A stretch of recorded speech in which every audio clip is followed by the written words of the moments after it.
యెహోషువ ప్రార్థించగా సూర్య చంద్రుల నాపితివి, సూర్య చంద్రుల నాపితివి.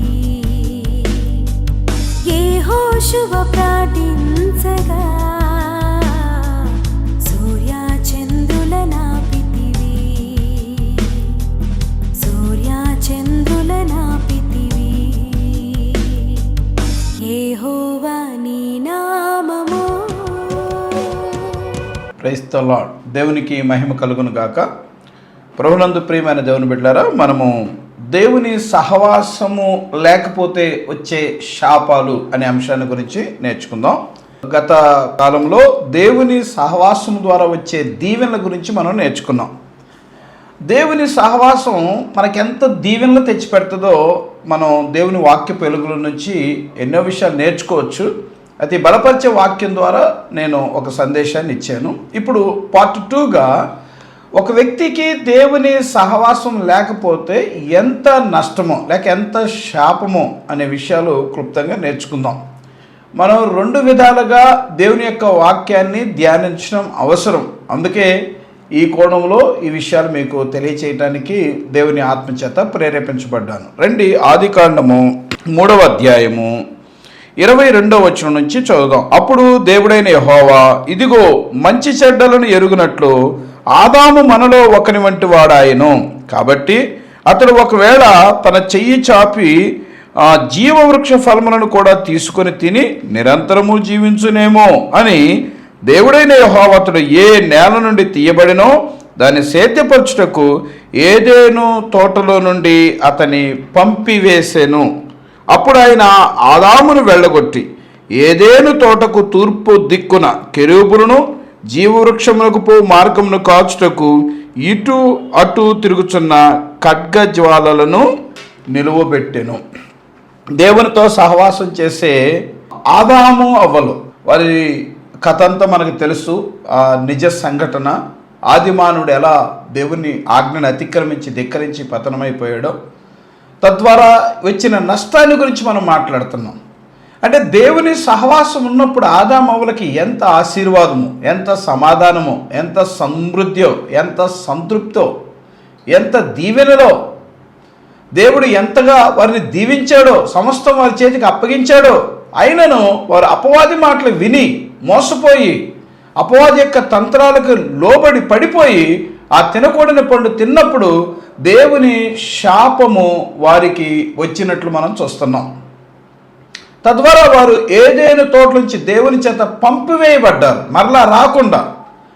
దేవుని యొక్క వాక్యం చెప్తుంది, దేవుడైన యెహోవా ఏదైనా తోట నుంచి ఆదాము అవ్వలను పంపివేశాను. ఆయన సహవాసం నుంచి వారిని పంపివేశాను. ఒక వ్యక్తికి దేవుని సహవాసం నుంచి పంపివేయబట్టం, దేవుని సన్నిధి నుంచి పంపివేయబట్టం ఎంత ప్రమాదమో, ఎంత దుఃఖకరమో, ఎంత మరణమో, ఎంత అశాంతియో ఆదాము అవ్వల యొక్క జీవితం మనకు స్పష్టంగా తెలియచేస్తూ ఉంటుంది. దేవుని సేవకునిగా కొంతమంది అనుభవాలు నేను వింటూ ఉంటారు. దేవుని మందిరంలో పరిచర్య చేసే బిడ్డలు, ఒక యవన సహోదరుడు చక్కగా ఒక దైవజనుల దగ్గర ఒక మందిరంలో పరిచర్య చేస్తూ సమూయేలు వలె చిన్న వయసులో ఎదుగుతూ ఉన్నాడు, చాలా చక్కగా ఎదుగుతున్నాడు. అయితే ఆ టైంలో సహజంగా మందిరాల్లో దేవుని సేవ కొరకు సిద్ధపడే బిడ్డలకు దైవజనులు అన్ని రకాల పరిచర్యలు నేర్పుతారు. మాకు కూడా అనుభవం ఉంది అన్ని రకాల పరిచర్యలు. మరి మేము బైబిల్ తర్ఫీదులో ఉన్నప్పుడు మాతో పాటు మా చదివే పిల్లలు కానీ మేము కానీ మా వాష్రూమ్స్ మేమే శుభ్రంగా క్లీన్ చేసుకోవాలి, క్లాస్ రూమ్ క్లీన్ చేసుకోవాలి. మేము భోజనం చేసిన పెద్ద పెద్ద దబరాలు, హాస్టల్లో ఉండే పెద్ద పెద్ద వంట పాత్రలు మేమే కడుక్కోవాలి, శుభ్రం చేసుకోవాలి, ఆహార పదార్థాలు మోసుకొని తీసుకురావాలి. ఇవన్నీ కూడా ఉండేవి. ఇవే కాక మా ఆత్మీయ దైవజనులు మాకు విద్య నేర్పుతున్న, మాకు వాక్యం నేర్పుతున్న వాళ్ళు, మమ్మల్ని సిద్ధపరుస్తున్నవారు, వారి గృహాల్లో కూడా రకరకాల పరిచర్యలు, అన్ని రకాల పరిచర్యలు చేయిస్తారు. దీనికి ఎందుకు అలా చేయిస్తారు అంటే, మా దైవజనులు హెన్రీ జోసెఫ్ అయ్య గారు మాకు వాక్యాన్ని నేర్పి ఆ బైబిల్ కాలేజీలో నేను తర్ఫీదు అయ్యి వచ్చాను. వాళ్ళు మా డైరెక్టర్స్ ఏం చెప్తారంటే, మీరు దేవుని సేవకి వెళ్ళేటప్పుడు ఎవరు మీకు పూలదండలేసి మిమ్మల్ని ఆహ్వానించరు. మిమ్మల్ని మీరు కట్టుకోవటంతో పాటు మీరు సంఘములను కూడా కట్టవలసిన వారు అయి ఉన్నారు. సువార్త ప్రకటించాలి. సో ఒక కుగ్రామాలకు వెళ్తారు, అక్కడ ఏ నాగరికత లేని ప్రజలు ఉంటారు. కొత్త ప్రాంతంలో కొత్త ప్రజల మధ్య మీరు సేవ ప్రారంభిస్తారు. అలాంటి సమయంలో మీ కొరకు మీరే వంట చేసుకోవాలి, మీ బట్టలు మీరు ఉతుక్కోవాలి, మీ యొక్క మందిరాలు కానీ గృహాలు కానీ దానికి సంబంధించిన పనులు కానీ మీరే చేసుకోవాలి. కాబట్టి అవన్నీ వాక్యము మాత్రమే కాదు, ప్రసంగాలు మాత్రమే కాదు, బోధన చేయటం మాత్రమే కాదు, ఎటువంటి బాధల్లోనైనా మిమ్మల్ని మీరు నిలదొక్కొని దేవుని కొరకు బ్రతకాలి అంటే మీరు ఇవన్నీ ఈ బైబిల్ తర్ఫీదులో నేర్చుకోవాలి అంటారు. ఇప్పటికీ ఎల్ఎఫ్ బ్యూలా గార్డెన్లో ఎవరైనా తర్ఫీదు పొందాలి, సేవకు సిద్ధపడాలి అని కనుక వెళితే వారితో అన్ని రకాల పరిచర్యలు చేయిస్తారు. వారు ఎంత గొప్ప వాళ్ళైనా, వాళ్ళు లక్షాధికారులైనా కోటీశ్వరులైనా ఉన్నత స్థితిలో ఉన్నత కుటుంబాల నుంచి వచ్చిన వాళ్ళైనా వాళ్ళ పరిచర్యలు చేయిస్తారు. అయితే వాటన్నిటికీ నిలబడిన బిడ్డల్ని దేవుడు ఆశీర్వదించి గొప్ప సేవకులుగా తీర్చిదిద్దుతాడు. దేవుని సేవకుని ఎందుకు మీకు ఈ విషయం చెప్తానంటే, ఆ సహోదరుడు దేవుని మందిరంలో దేవుని సేవకుల దగ్గర యవన కాలంలో చిన్న వయసులో సమయంలాగా పరిచర్య చేస్తున్న వాళ్ళ తండ్రి గారు చూశారంట. నా కుమారుడు ఎట్లున్నాడో బైబిల్ తర్ఫీదుకు పంపించాను కదా, మంచి సేవకుడు అవుతాడు, మరి ఏం ప్రసంగం చేస్తాడో లేకపోతే ఎంత మంచిగా పాటలు పాడతాడో, ఆ మందిరంలో ఎంత గౌరవంగా గుర్తించబడతాడో చూద్దాం అని చెప్పి ఆ కుమారుణ్ణి చూడటానికి తండ్రి వెళ్ళేటప్పటికి ఆ కుమారుడు ఆ ఇంట్లో ఆ దైవజనుడి యొక్క వస్త్రాలు బట్టలు ఉతకటం చూశాడు, వాళ్ళ పిల్లలకు పరిచర్య చేయటం చూశాడు. ఈయన మనసు చివుక్కుమంది. అరే, నేను నా ఒక్కగానొక్క కుమారుణ్ణి నా ఇంట్లో ఎంతో గారాభంగా పెంచుకుంటే, నేను ఎంతో గౌరవంగా మరి నా బిడ్డను చూసుకునేవాడిని, నేను బైబిల్ తర్ఫీదు కానీ పరిచర్య కానీ మందిరంలో ఒక దైవజన దగ్గర పెడితే ఈయనేంటి అన్ని రకాల పనులు చేయిస్తున్నాడు, నా కుమారుని నేను పోషించుకోలేనా అని కొంచెం బాధపడి కోపపడి అక్కడ వద్దు నాయన నువ్వు వచ్చేసి ఇంటికని ఆ పిల్లవాడిని ఇంటికి తీసుకొని వచ్చాడు. అది ఆ తర్వాత ఆ బిడ్డ ఆ తర్ఫీదు కొరకు వెళ్ళిన యవన బిడ్డ ఎన్ని రకాలుగా నలిగిపోయాడో, ఎంత ఆత్మీయ నష్టం జరిగిందో, ఎన్ని సంవత్సరాలు వ్యర్థం చేసుకున్నాడో. ఆ తర్వాత ఏదో రీతిగా ప్రభు పరిచర్యలో చక్కగా ఉన్నాడు. కానీ తన నోటి గుండా తాను చెప్పే మాట ఏంటంటే, అన్న మా నాన్నగారు గనక ఆ దేవుని సహవాసంలో నుంచి గనక నన్ను బయటికి తీసుకురాకపోతే, ఆ దైవజనుల దగ్గరే గనక నేను ఉండగలిగితే ఇప్పుడు నాకు 500 మంది సభ్యులు గల విశ్వాసులు గల సంఘానికి దేవుడు నన్ను కాపరిగా చేసేవాడే, ఇంకా అంతకంటే ఎక్కువగానే దీవించేవాడే. కానీ ఈరోజు నేను చాలా రకాలుగా అవస్థలు పడుతున్నాను అని చెప్పాడు. ఇది నేను కథ చెప్పటల్లా జరిగిన సంఘటన చెప్తున్నాను. అంటే దేవుని సహవాసములో నుంచి ఒక వ్యక్తి బయటకు పోతే వచ్చే ప్రమాదాలు, వచ్చే నష్టాలు, వచ్చే కష్టాలు ఎంత రీతిగా ఉంటాయో, ఎంత ఇబ్బందికరంగా ఉంటాయో దేవుని సేవకునే చెప్తున్నాను. ఏదైనా తోటలో ఆదాముకి అవ్వకి ఏమి తక్కువైంది? ఆమెను చెప్పండి. ఏదైనా తోటలో ఆదాముకి అవ్వకి దేవుడు ఏమి తక్కువ చేశాడు? కుయుక్తి కలిగిన సాతానుడు సర్పరూపములో అవ్వ దగ్గరకు వచ్చి అబద్ధమాడి మోసపు మాటలు చెప్పి దేవునికి వారిని దూరం చేశాడు, దేవుని సన్నిధిలో లేకుండా బయటికి తీసుకొచ్చాడు. ఆ రోజు ఆదాము అవ్వల జీవితంలో దేవుని సన్నిధి నుంచి బయటకు తీసుకురావడానికి సర్పము అపవాది ఎలా ప్రయత్నించిందో ఈ రోజుకి కొన్ని సర్పాలు నీకు పనిచేస్తాయి. నువ్వు చక్కగా ఎదుగుతున్నావా? నువ్వు రక్షించబడ్డావా?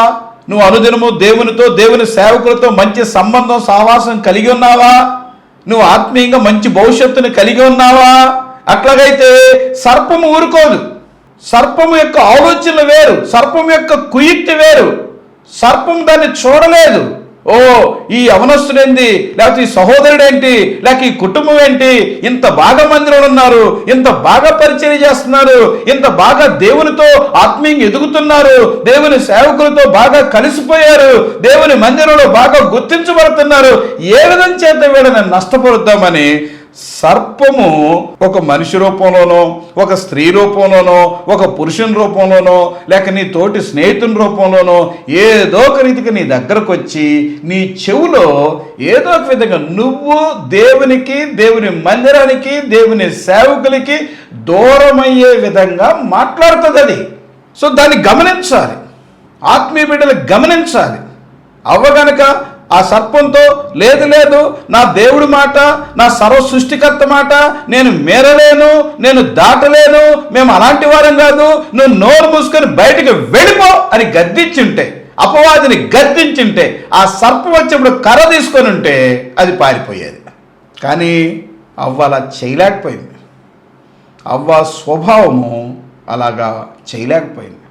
ప్రియ దేవుని బిడ్డ, ఒక సేవకునిగా నిన్ను బ్రతిమలాడుతున్నాను, దయచేసి దేవుని మందిరంలో, దేవుని సేవకుల దగ్గర, దేవుని సహవాసంలో కొన్ని ఇబ్బందులైనా, కొన్ని కష్టాలైనా, కొన్ని నిందలైనా నువ్వు నిలిచిండు. నువ్వు మనుషుల దగ్గర కాదు, నీ దేవుని దగ్గర ఉన్నావని గుర్తుపెట్టుకో. నువ్వేదో ఒక మందిరంలో కాదు, దేవుని సహవాసం ఉన్నావని గుర్తుపెట్టుకో. నువ్వేదో ఒక సంఘానికి వెళ్తున్నావు కాదు, దేవుని సహవాసానికి వెళ్తున్నావు అని గుర్తుపెట్టుకో. నువ్వేదో దేవుని మందిరంలో ఏదో పనులు చేస్తున్నావు అనుకోబాకు, నువ్వు దేవుని కొరకు నువ్వు పరిచర్య చేస్తున్నావు అని గుర్తుపెట్టుకో. అవి నీకు ఆశీర్వాదాన్ని తెస్తాయి, అవి నీకు దీవెనలు తెస్తాయి. అలా కాకుండా నువ్వు అపవాది మాటలు విని నువ్వు విడిచిపెట్టి బయటికి వెళ్ళిపోతే ఆ దుర్భరమైన, ఆ అశాంతికరమైన ఆ జీవితం దాన్ని వర్ణించలేం. అది ఆదాము అవ్వని అడిగితే చెప్తారు, ఆదామా అవ్వమ్మా మీరు ఏదేని తోటల నుంచి బయటకు వచ్చారు కదా, బాగున్నారా? ఏదేని తోటలో ఉన్నప్పుడు ఎలాగున్నారు? ఏదేని తోటలో ఉన్నప్పుడు దేవునితో సహవాసం ఎలా ఉంది? ఆయనతో మీరు ఎలా మాట్లాడేవారు? ఆయన మీతో ఎలా మాట్లాడేవారు? ప్రతి చల్లపూట ఆ దేవుని సహవాసం మీకు ఎలాగా ఆశీర్వాదాలు తెచ్చింది? మరి ఇప్పుడు అవన్నీ కోల్పోయారు కదా. ఇప్పుడు బయట ఏదేని తోట వెలుపల, దేవుని సహవాసానికి వెలుపల, దేవునికి దూరంగా ఉన్నారు కదా, మరి ఇప్పుడు ఎలాగున్నారు? వాళ్ళు గుండె పగిలి ఏడుస్తారు.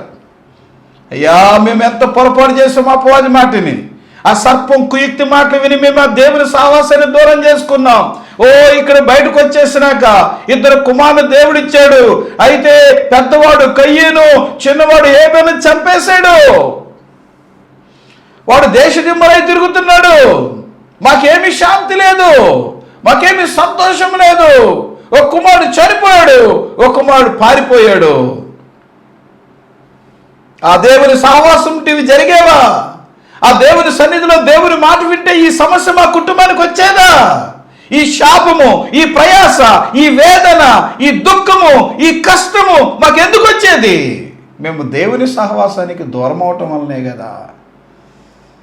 కనుక వాళ్ళు ఏం చెప్పగలరంటే, మనలాంటి వాళ్ళకి, ఇప్పుడున్న తరానికి, దయచేసి మీరు దేవుని సహవాసాన్ని పోగొట్టుకోబాకండి, దేవుని మాట వినండి, మోసపు మాటలు వినకండి, అపవాది చెప్పే వాటి మోసపు మాటల్లో పడిపోబాకండి అని వారు ఖచ్చితంగా చెప్తారు.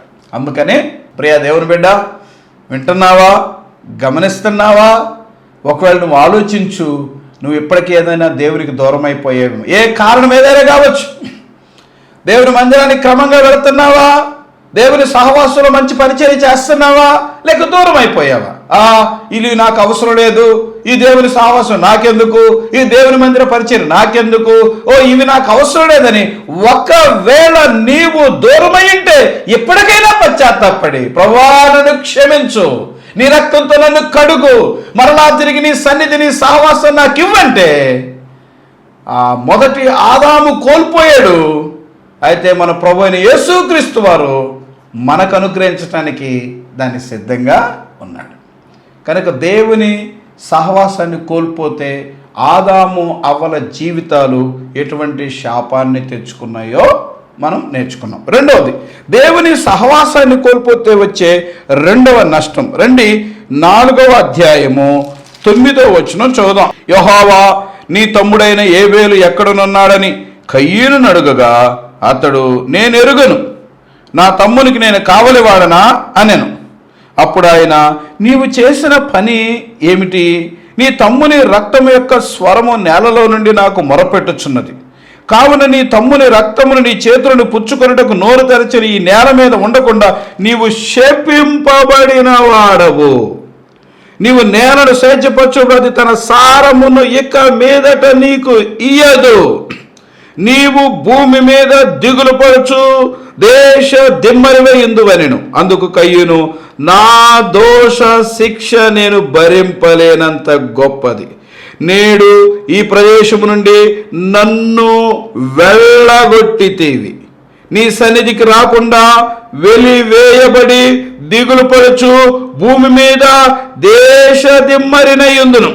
కావున నన్ను కనుగొను వాడెవడో వాడు నన్ను చంపునని యెహోవాతో అనెను. చూసారా, కయ్యూను భక్తుడు ఏమంటున్నాడంటే, ఓ నీ సన్నిధికి రాకుండా వెలివేయబడ్డానయ్యా, నేను దిగులు పడుచు భూమి మీద దేశ దిమ్మరినై ఉంటాను.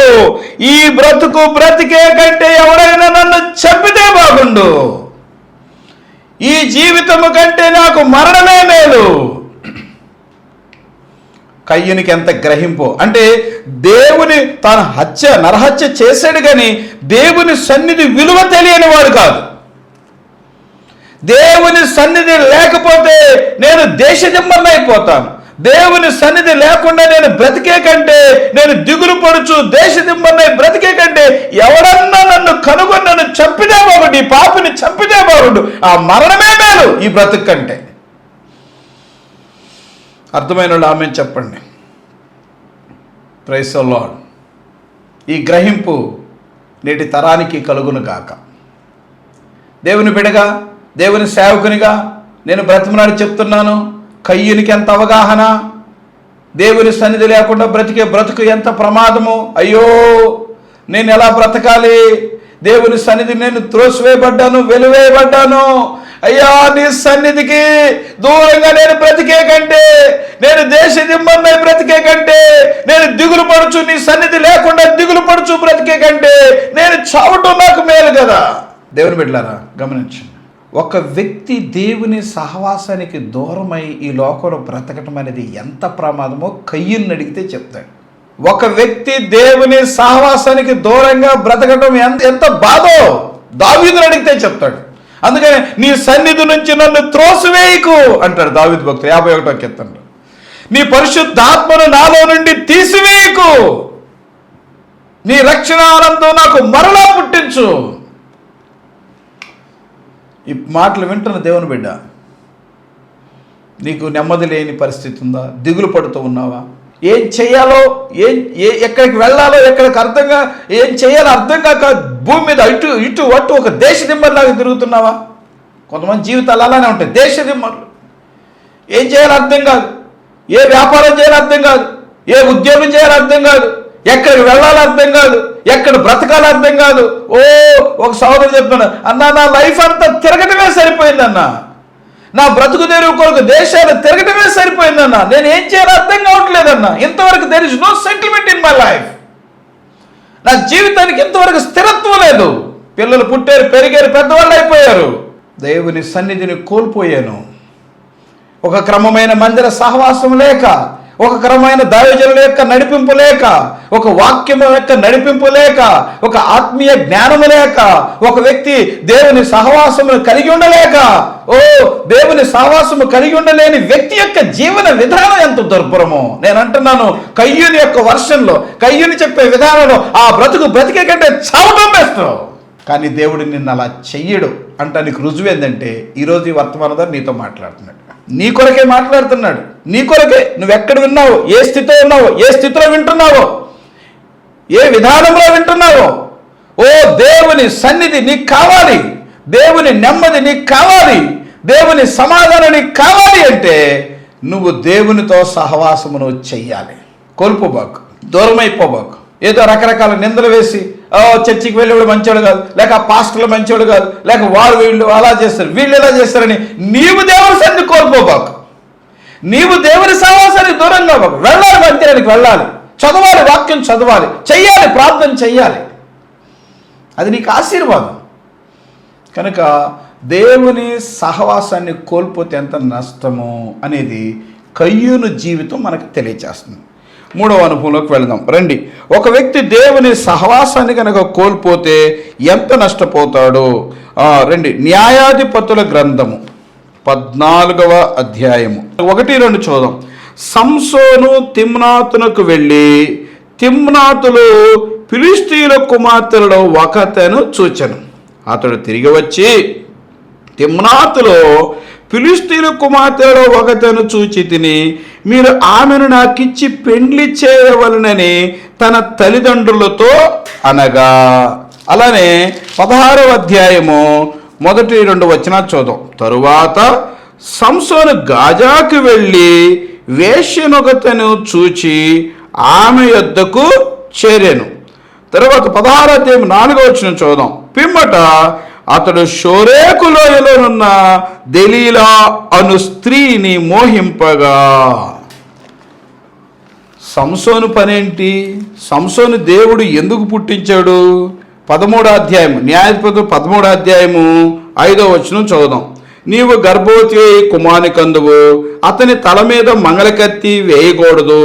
ఆ బిడ్డ గర్భమున పుట్టినది మొదలుకొని దేవునికి నాజీరు చేయబడిన వాడై ఫిలిష్తీయుల చేతిలో నుండి ఇశ్రాయేలీయులను రక్షింప మొదలు పెట్టునని ఆమెతో అనగా. సంసోను దేవునికి నాజీరు చేయబడిన వ్యక్తి, అంటే ప్రతిష్ఠించబడిన వ్యక్తి. ఇంకా ప్రతిష్ఠించబడిన వ్యక్తి అంటే, ప్రతిష్ఠించడం అంటే ఏదైనా ఒక వస్తువుని ప్రతిష్ఠించామంటే ఇది ఫలానా పనికి ప్రత్యేకించబడింది. ఇదిగో దేవుని మందిరం ప్రతిష్ఠించామంటే దేవుని మందిరము దేవుని కొరకు ప్రతిష్ఠించబడింది. ఏదైనా మందిరంలో కొన్ని వస్తువులు ప్రతిష్ఠించమంటే ఈ వస్తువులు దేవుని సేవ కొరకు దేవుని మందిరంలో దేవుని మందిరంలోనే ఉంటాయి. దేవుని మందిరంలోనే ఉంటాయి. దేవుని మందిరంలోనే ఉండే వస్తువులు ఇష్టానుసారంగా లోకానుసారంగా లోక విషయానికి వాడరు, అపవిత్రమైన వాటికి వాడరు. పాస్టర్ గారు చర్చిలో కొంచెం మైక్ ఇవ్వండి, మా అమ్మాయి పెళ్లి జరుగుతుందంటే కుదరదు. పాస్టర్ గారు చర్చిలో కొద్ది కుర్చీలు ఇవ్వండి, ఇదిగో మా అబ్బాయి పెళ్లి జరుగుతుంది, మేము బయట షామియానా కుర్చీలు ఎందుకు, చర్చిలో కుర్చీలు ఇవ్వండి అంటే కుదరదు. అవి ప్రత్యేకించబడ్డాయి. అలానే ఒక జీవము లేని నోరు లేని వస్తువులే దేవుని కొరకు ప్రతిష్ఠించబడ్డప్పుడు ప్రత్యేకించబడ్డప్పుడు వాటిని అలాగనే ఉపయోగిస్తాం. మరి ఇక జీవము కలిగిన వ్యక్తి దేవుని కొరకు నాజీరు చేయబడినాడు, ప్రత్యేకించబడినవాడు, ప్రతిష్ఠించబడిన సంసోను ఆయన పనేంటి? దేవునితో సహవాసం చేయటమే. దేవుని దగ్గర కూర్చోవాలి, దేవుని స్వరం వినాలి, దేవుని సన్నిధిలో ప్రార్థించాలి, దేవుని సన్నిధిలో నిర్ణయాలు తీసుకోవాలి. ఓ ఫిలిష్తీయుల చేతుల నుంచి ఇజ్రాయేలు బానిసత్వంతో ఉన్న ఇజ్రాయేల్ని విడిపించాలి, ఇజ్రాయేల్ పక్షంగా యుద్ధాలు చేయాలి, ఇజ్రాయేల్ పక్షంగా న్యాయాధిపతికి ఉండి న్యాయం చేయాలి, న్యాయం తీర్చాలి. ఇది సంసోను యొక్క బాధ్యత. అయితే ఈ సంసోను పనేంటి? ఏం చేసేవాడు? నిజంగా తన ప్రవర్తన ఎలాగుండేది? 14వ అధ్యాయంలో 2వ వచనంలో అతడు తిరిగి వచ్చి తిమ్నాతులో ఫిలిష్తీయుల కుమార్తెలు ఒకతను చూసింది. తిమ్నాతు వెళ్ళి ఆడ ఫిలిష్తీయుల కుమార్తె ఒక ఆమెను చూస్తాడు. నిజంగా ఎంత దుర్భరమో చూడండి. గాజాకి వెళితే అక్కడ ఒక ఆమెను చూస్తాడు, షోరేకు లోయలోకి వెళ్తే అక్కడ ఒక ఆమెను చూస్తాడు. అంటే అసలు దేవునితో సహవాసం చేయాల్సిన వ్యక్తి సైతాను యొక్క కోరికలతో శరీర ఇచ్చలతో నింపబడి స్త్రీలతో సహవాసం చేస్తున్నాడు. అనుదినము ఆమె మాటలతో విసిగించేది, ప్రాణము విసిగి చావుగోడు. అనుదినము ఆమెతో ఉండేవాడు. అనుదినము దేవునితో ఉండాల్సిన వ్యక్తి అనుదినము స్త్రీలతో ఉన్నాడు. చాలా దుఃఖకరమైన విషయం. ప్రియ దేవుని బిడ్డ, దాని ముగింపు ఎట్లుందో మనకు తెలుసు. దేవునితో సహవాసం చేయకుండా స్త్రీలతో సహవాసం చేసిన ఈ సంసోను యొక్క ముగింపు ఎంత దారుణంగా ఉందో చూడండి. న్యాయాధిపతుల గ్రంథము 16వ అధ్యాయము 27వ వచనం. ఆ గుడి స్త్రీ పురుషులతో నిండి ఉండెను.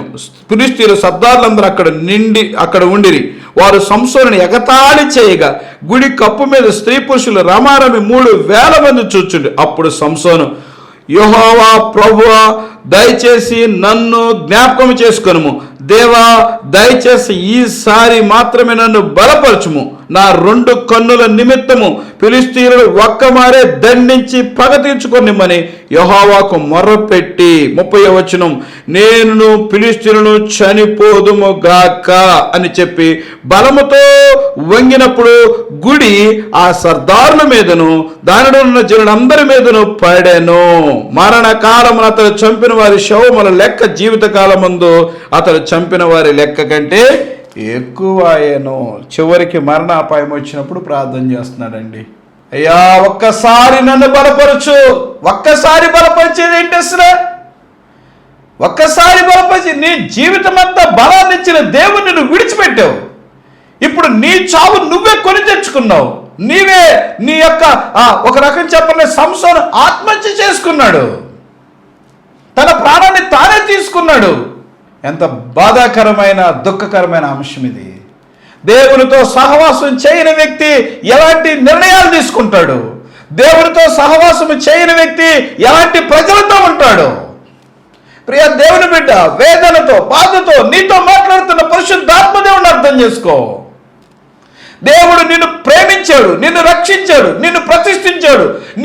నీ కొరకు ఆయన తన ప్రాణాన్ని త్యాగం చేశాడు. నీ కొరకు తన రక్తమంతా కాల్చివేశాడు. నిన్ను ఒక యోగ్యునిగా తీర్చిదిద్దాలని, నిన్ను ప్రయోజకునిగా చేయాలని దేవుడు నిర్ణయించి నీకు ఒక జీవితాన్ని ఇస్తే నువ్వు ఎక్కడ తిరుగుతున్నావు? నువ్వు ఎవరితో తిరుగుతున్నావు? ఎంత బాధండి, ఎంత దుఃఖకరం. కొంతమంది అసలు దేవుని దగ్గర కూర్చోటానికి టైం ఉండదు, దేవుని మందిరానికి రావడానికి టైం ఉండదు, బైబిల్ చదువుకోవటానికి టైం ఉండదు, ప్రార్థన చేసుకోవటానికి టైం ఉండదు. కానీ ఎక్కడంటే వీధుల్లో, మార్కెట్టుల్లో, రకరకాల అవసరం లేని స్థలాల్లో, అవసరం లేని గృహాల్లో, నీ ఆత్మకి చీమ రెక్కంత ప్రయోజనం లేని ప్రాంతాల్లో నీ జీవిత దినాలు వేస్ట్ చేస్తున్నావు కదా. కనుక ఆలోచించు. నువ్వు దేవుని సహవాసం చేయాల్సిన బిడ్డవి, నువ్వు ఎక్కడ కూర్చుంటున్నావు? దేవుని సహవాసం చేయాల్సిన బిడ్డవి, నువ్వు ఎవరితో మాట్లాడుతున్నావు? దేవునితో సహవాసం చేయాల్సిన బిడ్డవి, నువ్వు ఏ పనులు చేస్తున్నావు? దేవుని సహవాసం చేయాల్సిన బిడ్డవి, నువ్వు ఏ కోరికలు కోరుకుంటున్నావు? దేవుని సహవాసాలు చేయాల్సిన బిడ్డవి, దేవుని ప్రజలకు ఉపయోగపడాల్సిన బిడ్డవి, నువ్వు ఎలాంటి నిర్ణయాలు తీసుకుంటున్నావు? అదే నీ జీవితానికి చాలా ముఖ్యమైన అంశం. కనుక దేవునికి దూరం అయిపోయి పాపానికి దగ్గరైపోయిన సంసోను జీవితం, దేవుని సహవాసాన్ని కోల్పోయిన సంసోను జీవితం ఎంత ఎంత దుఃఖకరంగా ముగించబడింది. ఈరోజు ఒకసారి ఆలోచించాలని ప్రేమతో తెలియచేస్తున్నాను. కనుక దేవుని సేవకునిగా ఈ విషయాలు మీ మనసులో పెట్టుకోండి. దేవుని సహవాసానికి దూరం అయిపోయిన ఆ వ్యక్తుల యొక్క జీవితాల గురించి మనం ఆలోచన చేస్తున్నాం. చివరిగా దేవుని సన్నిధిలో ఉంటే దేవుని సహవాసం ఎరగని వ్యక్తులు. 1 సమూయేలు గ్రంథం 2వ అధ్యాయం 12వ వచనంలో ఏలీ కుమారుడు గురించి బైబిల్, ఏలీ కుమారుడు యెహోవాను ఎరుగని వారై మందిరంలో ఉన్నారు, పరిచర్య చేస్తున్నారు, సేవకుల పిల్లలై ఉన్నారు, కానీ there is no relationship with God. దేవునితో ఎటువంటి సంబంధం లేదు, సహవాసం లేదు. ఒకవేళ అలాంటి స్థితిలో కనుక నీవుంటే ఒకసారి ఆలోచించు. దుఃఖకరమైన విషయం, మందిరాల్లో ఉన్న దేవుని పిల్లలు ముఖ్యంగా దేవునితో ఎక్కువగా సహవాసం చేయాలి. మీరు బయట ఉన్న వాళ్ళకు మాదిరిగా ఉండాలి. మీరు మందిరానికి రాని వారికి, రక్షణ లేని వారికి దేవుని సహవాసము యొక్క విలువ నీవే చెప్పాలి. దేవుని మందిరం నుండి చక్కగా పరిచయం చేస్తూ, పాటలు పాడుతూ, దేవుని మందిరంలో వాక్యాలు వింటూ, దేవుని సహవాసం ఎదుగుతూ కూడా నువ్వు ఇతరులకు మాదిరిగా ఉండకపోతే ఎంత నష్టం. ఏలీ కుమారులు ఎంత ప్రమాదంలోకి వెళ్ళిపోయారు. ఏలీ కుమారులు ఇద్దరు చనిపోయారు. ఏలీ చనిపోయాడు, ఏలీ కోడలు చనిపోయింది, ప్రభావము పోయింది, మందస్సం పట్టబడింది. దేవుని సహవాసం ఉండాల్సిన ఏలీ కుమారులు కరెక్ట్గా ఉండనందున వచ్చిన ప్రమాదం, శాపం. ఒక తండ్రిగా, ఒక తల్లిగా, ఒక అన్నగా, ఒక అక్కగా, నువ్వు ఒక దేవుని బిడ్డగా దేవుని సహవాసంలో నువ్వు ఉండకుండా నీకు ఎలా ఆశీర్వాదం వస్తుంది, నీ పిల్లలకి ఎలా ఆశీర్వాదం వస్తుంది? కనుక ఈ విషయాలు గ్రహిస్తామని ఆశపడుతూ దేవుడు మిమ్మల్ని దీవించును గాక. Amen. God bless you all. Praise the Lord. యెహోవా నీ నామము ఎంతో బలమైనది, భారమై